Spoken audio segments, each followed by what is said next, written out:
Hi friends, நம்ம விஜய் மல்லி ஸ்டோரியில் ஏற்காடை பொறுத்த வரைக்கும் 3 பேரும் 3 கோணத்தில் வந்து நவீனை மட்டுமே டார்கெட் பண்ணி தான் இப்போ ஏற்காட்டில் வந்திருக்காங்க அப்படின்னு சொல்லலாம்.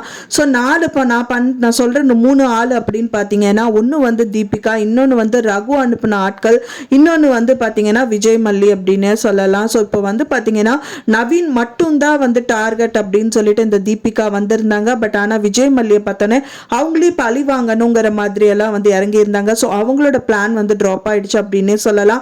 ஸோ ஃபைனலாக திரும்பவும் வந்து நவீனை சர்ச் பண்ண ஆரம்பிச்சுட்டு இருக்காங்க. ஸோ அந்த டயத்தில் வந்து அவங்களுக்கு ஒரு துப்பு கிடச்சிருக்கு. அதாவது வந்து பார்த்தீங்கன்னா தான் தேடி வந்த நவீனியே தான் வந்துட்டு பார்த்தீங்கன்னா ஒரு பர்சனும் தேடிட்டு இருக்காங்க அப்படின்னு சொல்லிட்டு 3வது ஒரு ஆள் மூலியமா வந்து தீபிகாவுக்கு தெரிய வருது. அதாவது அவங்க ஃபோனில் வந்து அந்த ஃபோட்டோ காமிச்சு விசாரிச்சுட்டு இருக்கும் போது இப்போதான் கொஞ்சம் முன்னாடி ஒருத்தர் வந்து இவர் தான் விசாரிச்சாரு அப்படிங்கிற மாதிரி சொல்றாங்க. ஸோ நம்ம தேடுறதுக்கு முன்னாடி இன்னொருத்தவங்க வந்து தேடிட்டு இருக்காங்களா அவங்கள அப்படிங்கிற மாதிரி வந்து தீபிகா வந்து கண்டுபிடிச்சிடுறாங்க.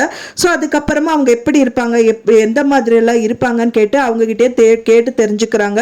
ஸோ கழுத்துல அதாவது வந்து பார்த்தீங்கன்னா தலையில வந்து ரெட் கலர் துணி வந்து கட்டியிருந்தாரு. அவர் பார்க்கறக்கே வந்து பார்த்தீங்கன்னா ரவுடி மாதிரி தான் இருக்காங்கங்கிற மாதிரி அவர் சொல்றாரு.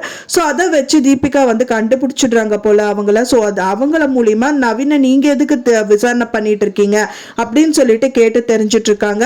ஸோ அவங்க வந்து போட்டோ காமிச்சு இவரை தானே நீங்களும் தேடுறீங்க, இதே பர்சனை தானே வந்து அவர்கிட்டயும் சொல்லி கேட்டுட்டு இருந்தீங்க. ஸோ எதுக்காக நீங்க தேடணும் நவீனா, நாங்க தேடுறோம் அப்படின்னா அது வந்து எங்களோட கேஸ் விஷயமா நான் தேடிட்டு இருக்கோம். ஸோ நீங்க யார் அனுப்பினாலும் நீங்க எதுக்கு வந்து விசாரணை பண்ணிட்டு இருக்கீங்க அப்படிங்கிற மாதிரி கேள்வி எல்லாம் வரும். ஸோ அப்போவாவது வந்து பார்த்தீங்கன்னா ரகு அனுப்பின ஆள் அப்படின்னு சொல்லுவாங்களா இல்லையா அப்படிங்கிற மாதிரி தெரியல. அப்பவும் வந்து வேற ஏதாவது சொல்லி அவங்க வந்து அனுப்பிடுவாங்க அப்படிங்கிற மாதிரி தெரிய வருது.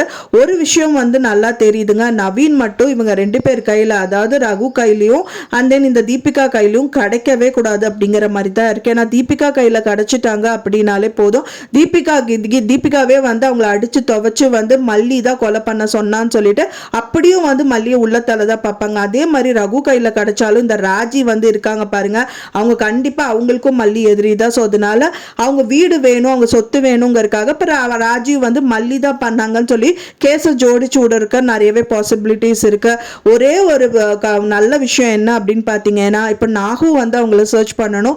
நாகு வந்து பாட்டோல கிளம்பி போயிருக்காங்க. ஸோ அந்த டயத்தில் வந்து இந்த நவீன் எப்படியாவது கண்டுபிடிச்சிடணும். நவீனை கண்டுபிடிச்சிட்டாலே போதும், நம்ம வெண்பா குட்டிக்கு நவீன் பத்தி எல்லாமே தெரியும். நவீன் வந்து அந்த இப்போ வந்து சுடரு கடத்திட்டு போன இடத்துல வந்து நவீனை பார்த்தேன்னு அந்த குழந்தைக்கு தெரியும். ஸோ அதனால வெண்பா குட்டியே சொல்லிடுவாங்க. ஸோ அதை வச்சு நவீனை கண்டுபிடிச்சு அவங்களே வந்து போலீஸ் ஸ்டேஷனில் ஒப்படைச்சு கோர்ட்டில் ஒப்படைக்கணும். ஏன்னா போலீஸ் ஸ்டேஷனில் ஒப்படைச்சா தீபிகா வந்து சாதகமாக அவங்களுக்கு சாதகமாக அவங்கள வந்து உருவாக்கிடுவாங்க. ஸோ அதனால கோர்ட்டில் வந்து அவங்கள வந்துட்டு ஒப்படைச்சு அதுக்கப்புறமா வந்து அவங்க வாக்குமூலம் வாங்கி மல்லிக்கு இதுக்கு எந்த சம்பந்தமும் இல்லை அப்படின்னு தெரிய வந்துச்சுனாலே போதும்.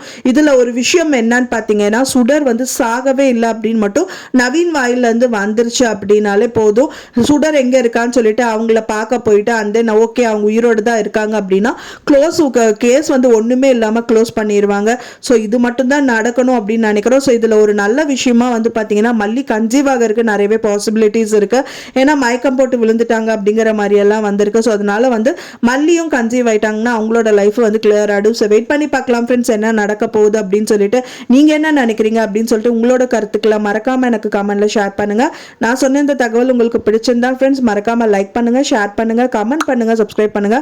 மேலும் இன்னொரு மல்லி சீரியல் அப்டேட்டோட நெக்ஸ்ட் மீட் பண்றேன். தேங்க்ஸ் ஃபார் வாட்சிங் மை டியர் ஃப்ரெண்ட்ஸ். நெக்ஸ்ட் வீடியோல பார்க்கலாம்.